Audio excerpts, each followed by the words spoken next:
Ako po si Alan Nakanyenta, taga-Quezon po, 48 years old.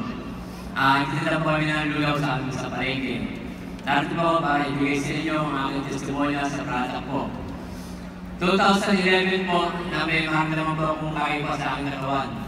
Lumaki po yung aking tiyan, tinigas. Noong time po, nagpunta kami sa doktor, inaultusan po ako. 2011 po, nagpagsasan po sa fatty liver. Yung nga po, bigyan ako ng gamot ng doktor sa aking atay. Tuloy-tuloy ko naman po, sabi sa akin, magbawal ako sa mga alak, mga prito. Yun nga po. Kaya na po, 2012 po, tumaas po yung aking sugar.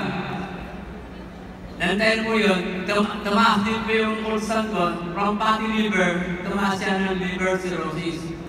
Sabi ko sa, ano po sa akin, Brad, leading cirrhosis ka na. Delikado na yan. Kailangan mo nang mag-ingat. Natakot ako sinabi ng doktor. Dahil sinabi niya, delikado, dahil ang liver cirrhosis, pag nag-acute, maaari akong mawala. Kaya sabi ko sa sarili ko, kinabahan ako. Sinabi ng bawal, iniwasan ko na po. 2014 po, nang na-encounter ko po yung M-Global. Dumating po sa amin sa bahay, ang kuya ko, kasama po ng aming direct sponsor para po mag-present ng product. Sabi ko sa kuya ko, hindi po ako pwedeng minum ng basta-basta ng mga gamot. Dahil pinagsinadyan niya ang doktor, huwag akong mag-iinom ng basta-basta ng gamot dahil ang aking liver. Hindi na siya nagpapang-function. Yun nga, ang kulit ng kuya ko, tuloy, pinagbigyan ko na po siya. Nga lang po, ang nagustuhan ko sa product, yung pong kape. Bakit po? Yung daw kape, may kasamang supplement, 30% supplement na kahalo sa kape. Ay po, pedo sa kape. Sabi ko sa sponsor, paano ako nakaka-discount sa product dahil gusto ko yung kape? Bibili ako ng global package. Kaya lang po, ang temple gratis sa amin, yung global package. Ang tino ko po, alam mo po ay limang kahon ng C24/7. Sabi ko, ano to? Ano gagawin ko ito? Ako sa ang kape, sampler lang, eh kape ang gusto ko. Sabi ko, di ba yun? Andyan na yan. Sabi ko sa kanya, binibili na lang ako isang box ng kape.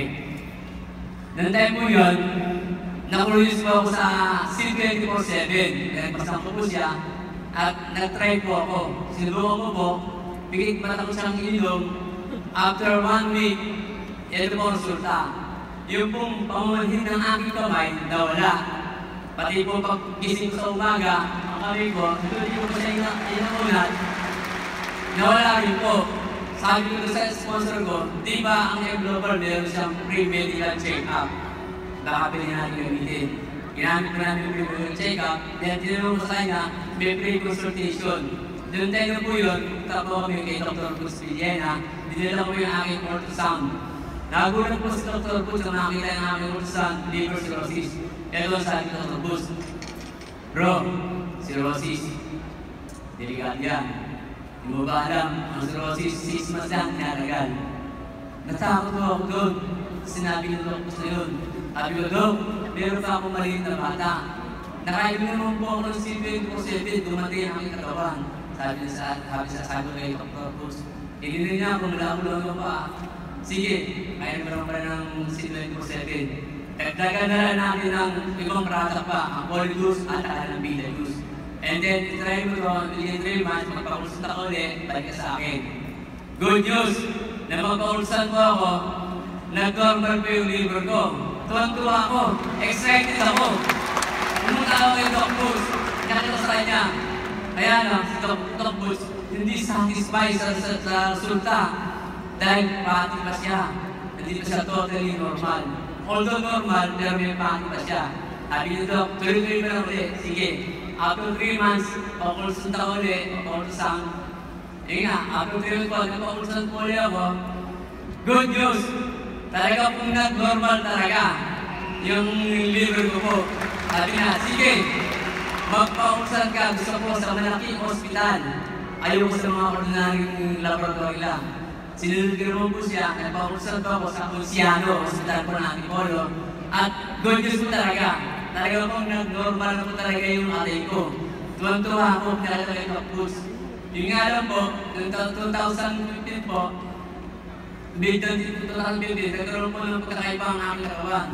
Dahil nang umalis po si Dr. Bush, papuntang Africa, na wala na nag-monitor sa akin, balik sa normal ako. Balik ko sa mga kawan, tira ko yung ng alak, inunin ng alak. Hindi na iwasan. Nangyayari, di ba? Nangyayari, hindi mo may iwasan. Kasalanan mo eh. Pero na yun, October po, napunan ko ng asawa ko, kakaiba na ang aking binigilos, kakaiba na ang aking sinasabi. Pati pag ang pag-ano, nakakain niya ako. October 13, 2015, dinala nila ako sa ospital sa Angola Medics. Binuhat nila ako, piliin nila ako dali dahil ayaw ko magpadala dahil sabi ko, may inulo ako ng supplement, bakit pa dahil dyan. Pero walang nangyari, ng time po yun, nag-lost memory na po ako yun, hindi na po alam na nangyayari sa akin.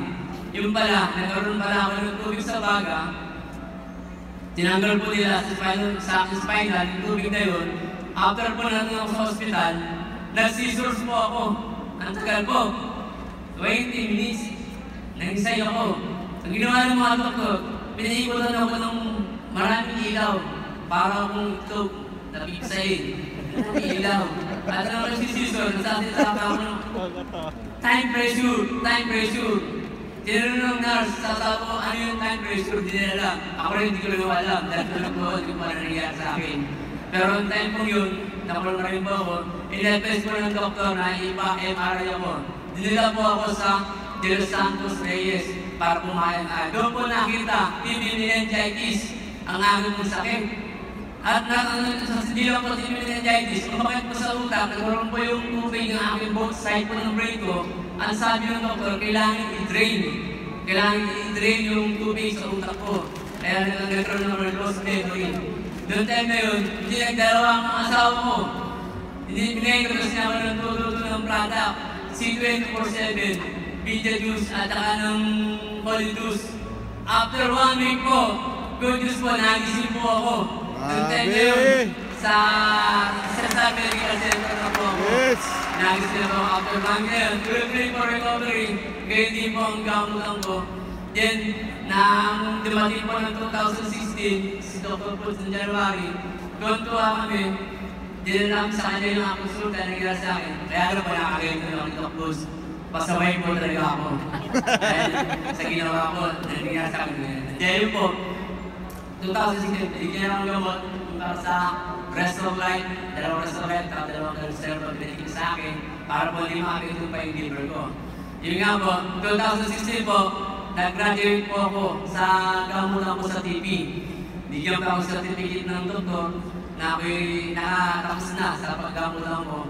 Then 2017, dumating po si Dr. Goods, pinakita po sa kanya ang aking certificate na yun, tuwa ako, pero hindi pa rin siya satisfied.